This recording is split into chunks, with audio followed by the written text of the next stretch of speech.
Before I talk about Shadow Pines Forest, I need to warn you about something. Darkness isn't always the absence of light. Sometimes it's a condition. Sometimes it's a signal. Most forests get darker gradually. The sun lowers, shadows stretch, night settles in. Shadow Pines doesn't wait for night, it accelerates it. If you enjoy realistic horror stories told by people who worked in places the public doesn't fully understand, consider liking this video and subscribing. And if you've ever been somewhere that felt wrong the moment the light began to fade, leave a comment. You're not imagining it. My name is Nathan Cole, and for 8 years I worked as a ranger assigned to Shadow Pines Forest, a dense, privately protected woodland that borders a stretch of land most maps refuse to label clearly. Shadow Pines isn't big. That's what makes it dangerous. Just over 4 square miles. No cliffs, no deep ravines, no extreme wildlife. Nothing that should justify the number of emergency calls we get. During the day it looks ordinary. Tall pine trees packed too close together, needles carpeting the ground, light filtering down in thin, uneven lines. But when the sun starts to drop, something changes. Not slowly, not naturally. The forest gets darker faster than the sky. Shadows lengthen in the wrong direction. Light seems to drain downward, pooling at the base of trees instead of fading evenly. And once that starts, you have about 10 minutes. That's the rule. It's not written anywhere. It's not on the signs. But every ranger who survives Shadow Pines learns it. I learned it from Marcus Hale, the senior ranger, when I first transferred in. Marcus had been there 14 years. Never worked past dusk if he could avoid it. Never carried a flashlight stronger than necessary. Bright light makes it notice you faster, he told me on my first patrol. I laughed and asked what it was. Marcus stopped walking. Don't ask that in the forest, he said quietly. Questions echo. The first time I felt the darkness grow, I didn't recognize it as danger. It was late afternoon, clear weather, plenty of daylight left. Then suddenly the trail ahead looked deeper. Not darker exactly, just further away than it should have been. I checked my watch. 4:12 p.m. Sunset wasn't for another hour. Time to go, Marcus said. We turned back. Behind us, the light faded faster. Not like evening, like something closing a door. I glanced over my shoulder and realized something terrifying. The trees behind us were already in night. Not shadow, night. Pitch black between the trunks, like the forest had hollowed itself out. Don, look back, Marcus said sharply. I didn't ask why. We reached the trailhead just as the darkness finished moving. The moment we crossed the boundary, the forest behind us looked normal again. Golden light, long shadows, birds, like nothing had happened. Marcus locked the gate and wrote something in the log. First lesson, he said, when Shadow Pines gets darker faster than the sky, you run. You don't investigate. You don't stay curious. What happens if you don't? I asked. He closed the logbook. People stop moving forward, he said, and the forest finishes the job for them. I thought he meant panic, disorientation, psychological response. I was wrong. Shadow Pines doesn't make you lost. It makes you stay. The first disappearance I responded to happened 2 weeks later. A solo hiker entered at 3:30 p.m., plenty of time. At 3:47 p.m., his phone recorded its last step. No emergency call, no panic message, just stopped. When we searched the next morning, we found him standing 10 feet off the trail, upright, eyes open, breathing, but not reacting. Like someone had paused him mid-thought. Doctors later said it was shock. Marcus said nothing. That night, as we closed the station, he finally told me the one rule that matters, more than all the others. If the forest starts getting dark and you feel the urge to slow down, he said, that's not exhaustion. He looked me straight in the eye. That's Shadow Pines asking you to stay. And once you stay, it doesn't let you leave the same way. The rules you learn only if you survive. Shadow Pines Forest has official rules. They're printed on boards near the trailhead. Stay on marked paths, carry sufficient light, exit before sunset. Those rules are useless. The rules that matter are never written down. They're learned the hard way or not at all.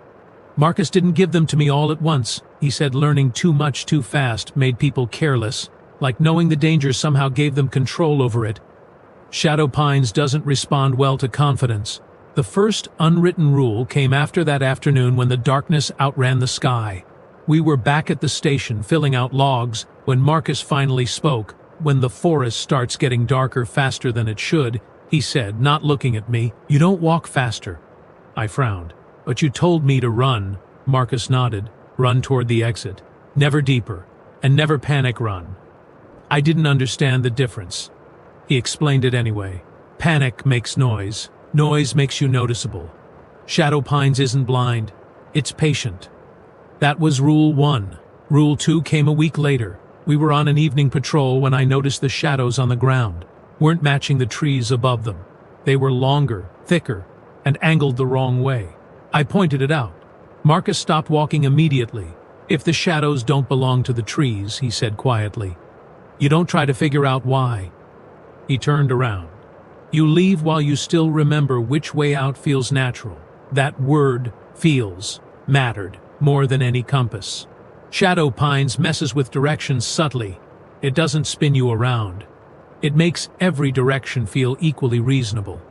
Rule 3 was about sound.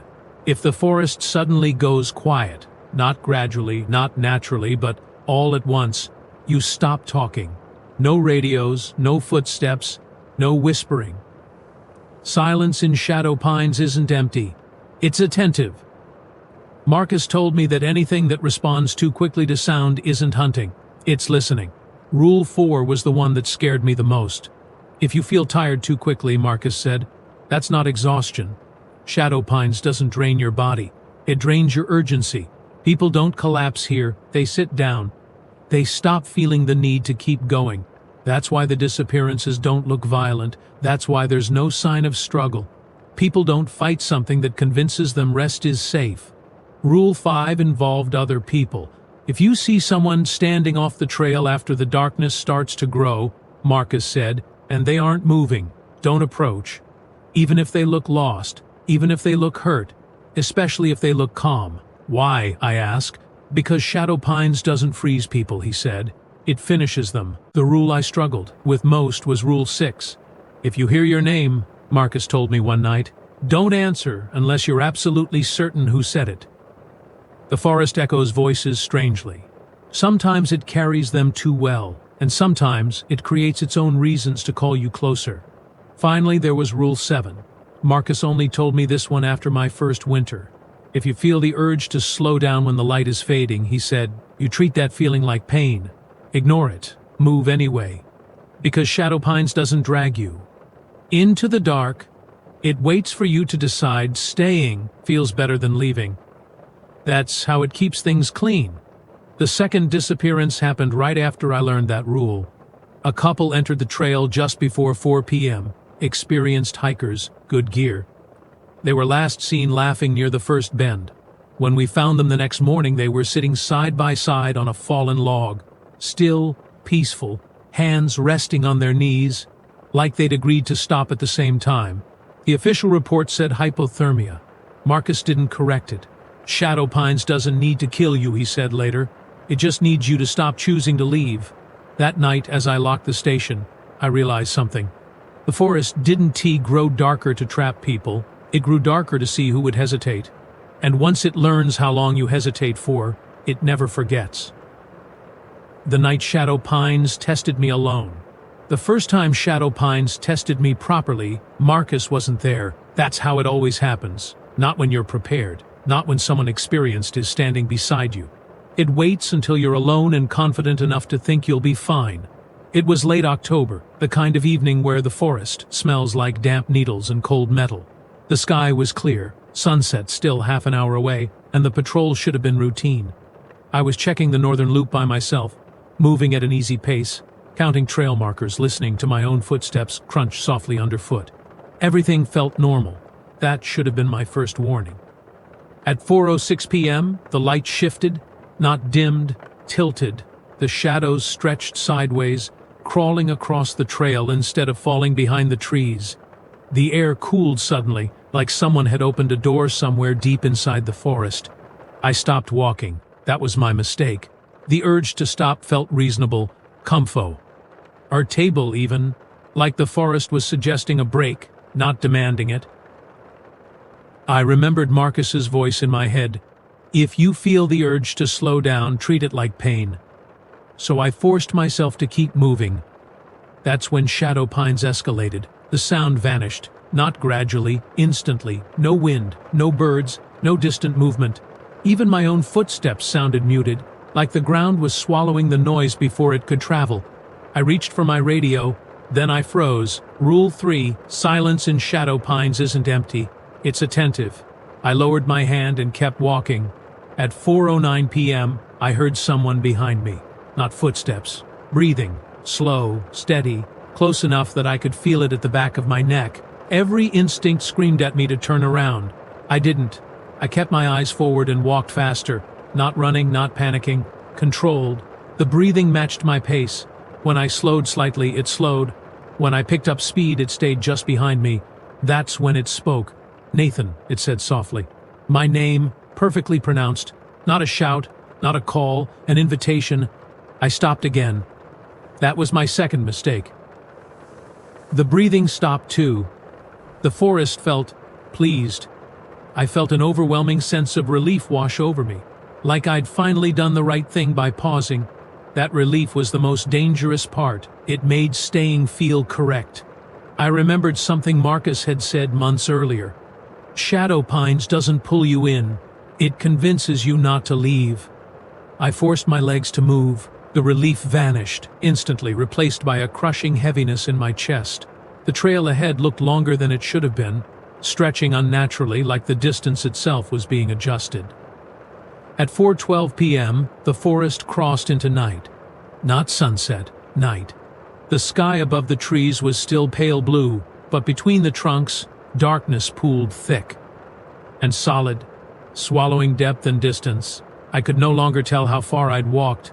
Then I saw someone standing off the trail. A man, motionless, facing away from me. He wore a jacket like mine. Same color, same cut. My heart slammed against my ribs. Rule 5. Do not approach, even if they look lost. Even if they look familiar, especially if they look calm. "Nathan," the man said without turning around, "you don't have to keep going." I felt my knees weaken. The idea of stopping, of standing beside him, of resting, felt overwhelmingly right. The darkness pressed closer. This was the moment Shadow Pines was waiting for. Not fear, decision. I took one step backward. The man's head tilted sharply at an angle that didn't look natural. I didn't wait for him to turn.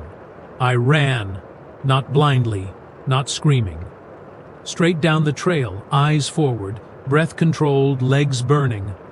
The darkness chased me, not fast, not frantic, certain.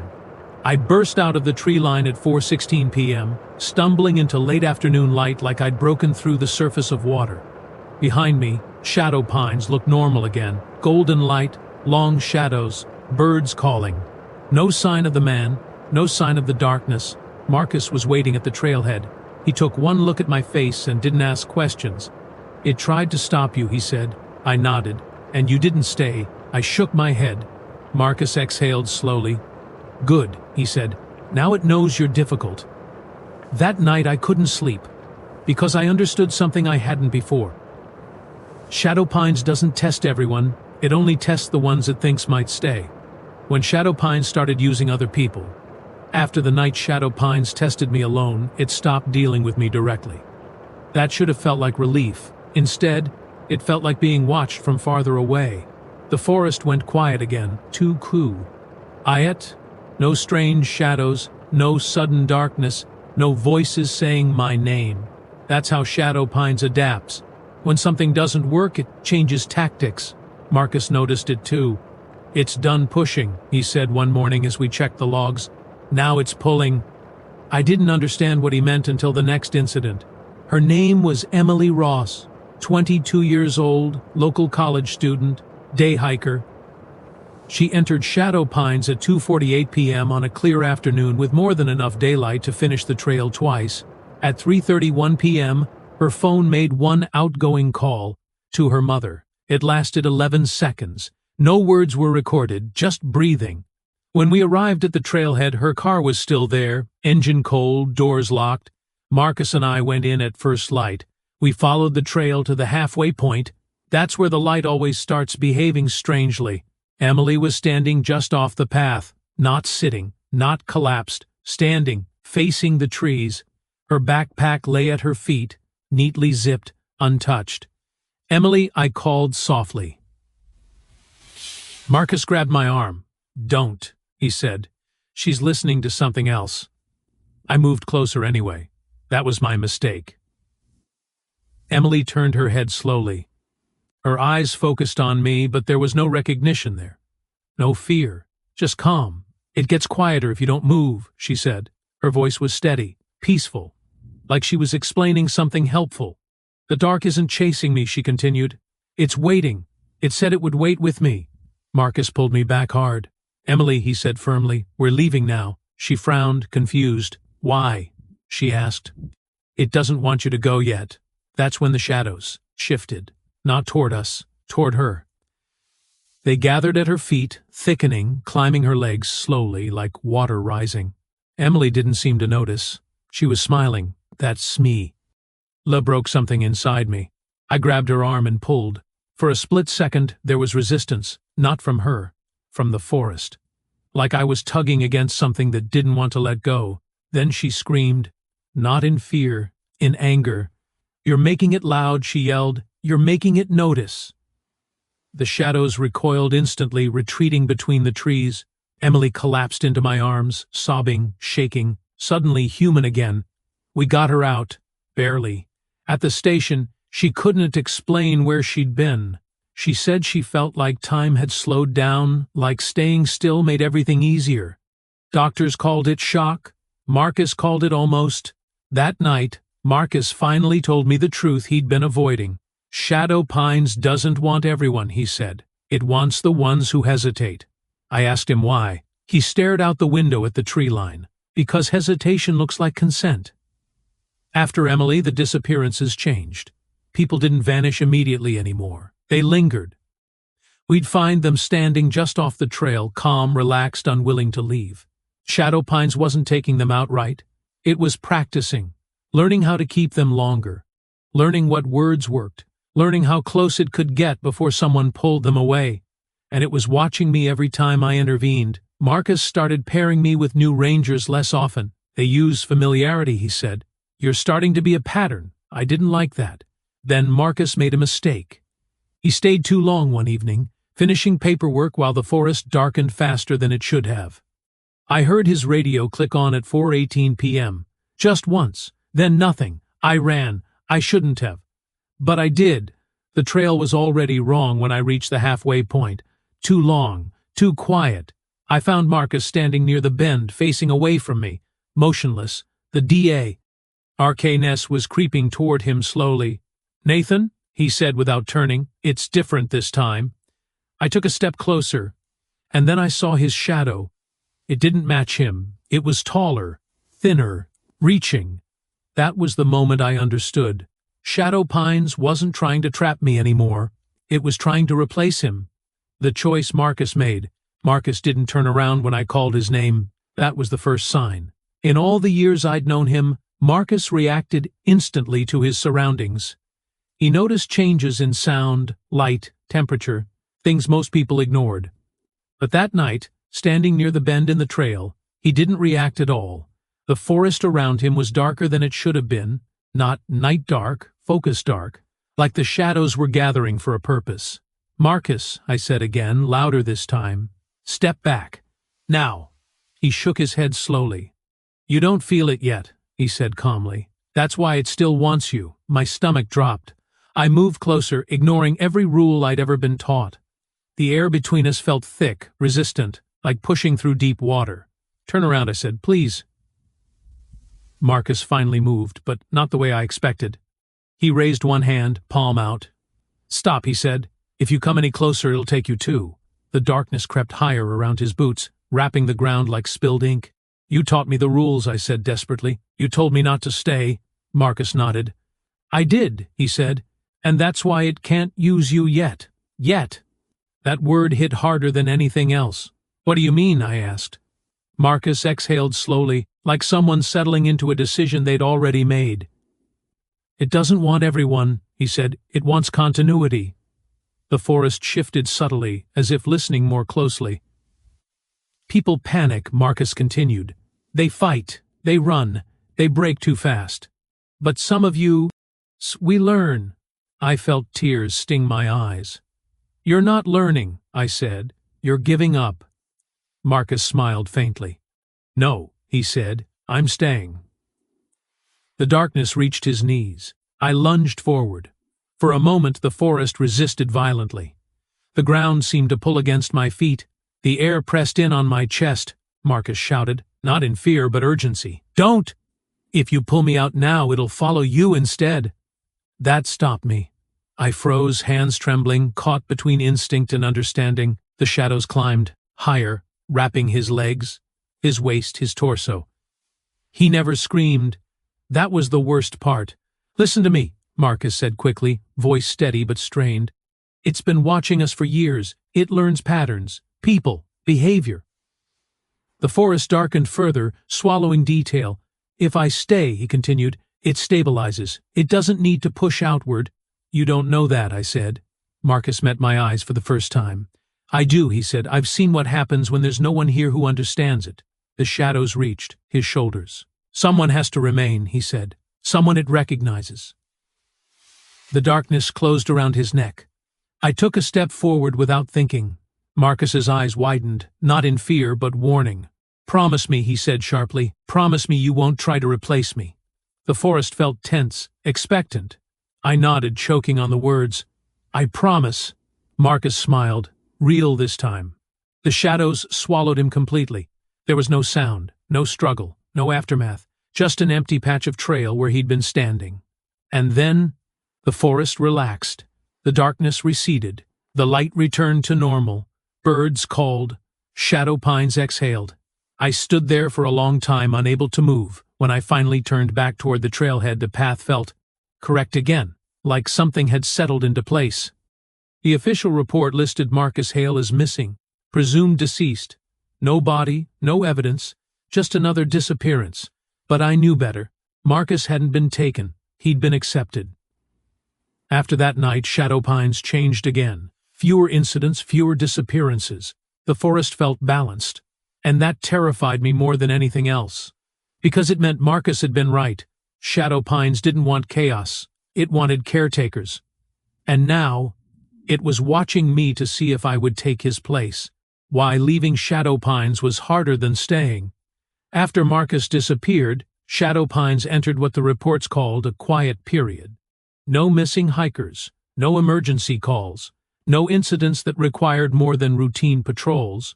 On paper, it looked like improvement. In reality, it felt like surveillance. The forest wasn't active anymore. It was aware. I stayed another 6 months after Marcus vanished, not because I wanted to, because every time I tried to leave, something subtle went wrong.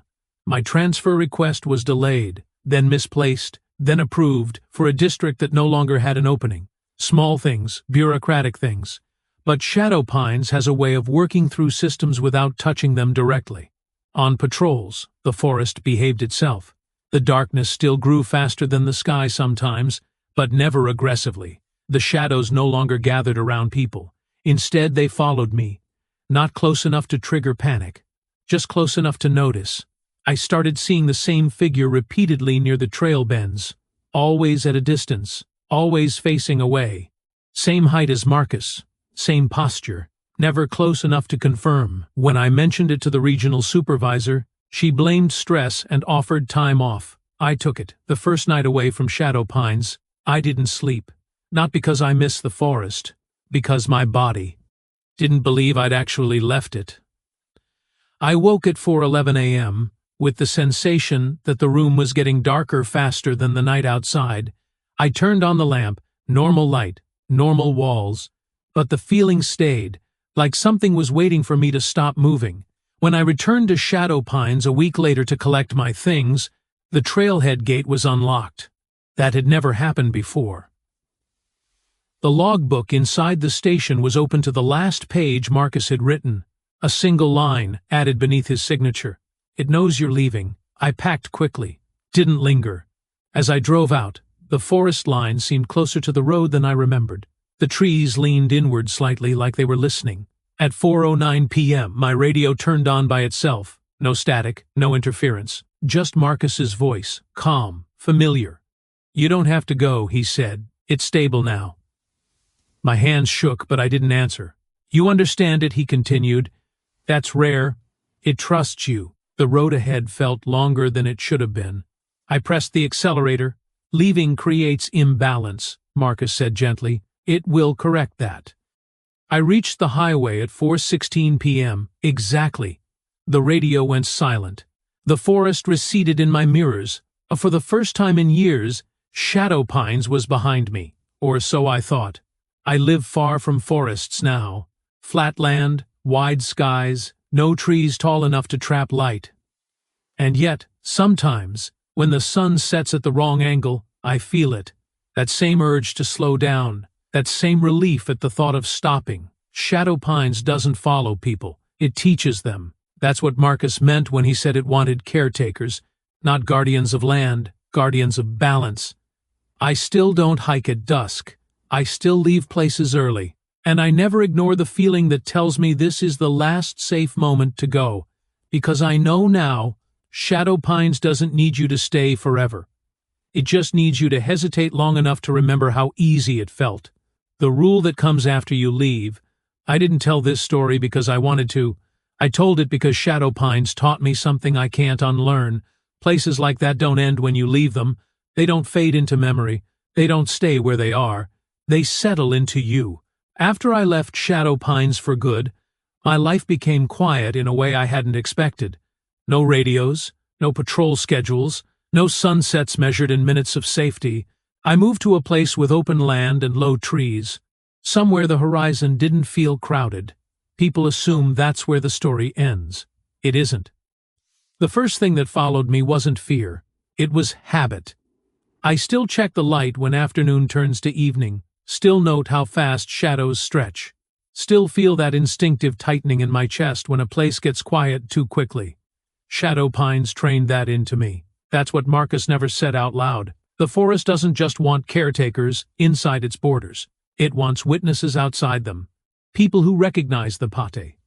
Months after I had to leave, months after I quit, I ran into a hiker at a gas station near a different forest. One I'd never worked in, one I'd never even heard of.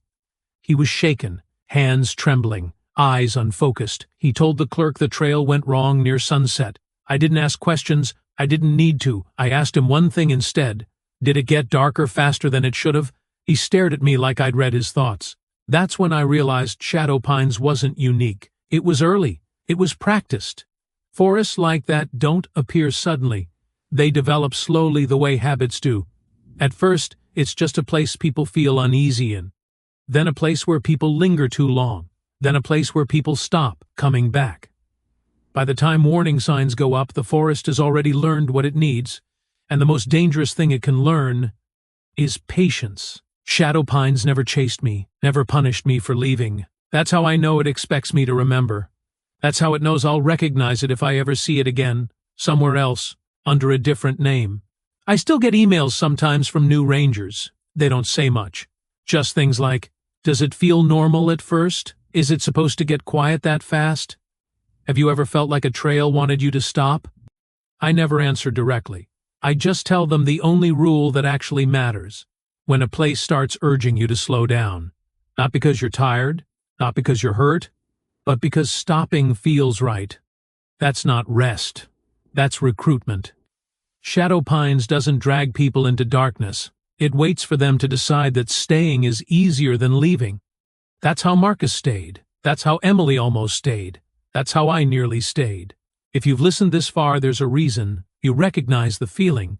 You've felt it somewhere before. A trail, a road, a stretch of trees that seem too still. So here's what I'll tell you. If you're ever in a forest, or anywhere wild, and the darkness starts growing faster than the sky, if the quiet settles in too suddenly, if the idea of stopping feels comforting instead of alarming, you run, not in panic, not screaming. You leave with intention, because some places don't trap people. They wait for volunteers. My name is Nathan Cole. I was a ranger in Shadow Pines Forest. I followed the rules, and I left before the forest decided I belonged to it. If you've ever felt something like this before, say so in the comments. You're not alone. And remember, darkness isn't always the absence of light. Sometimes it's an invitation.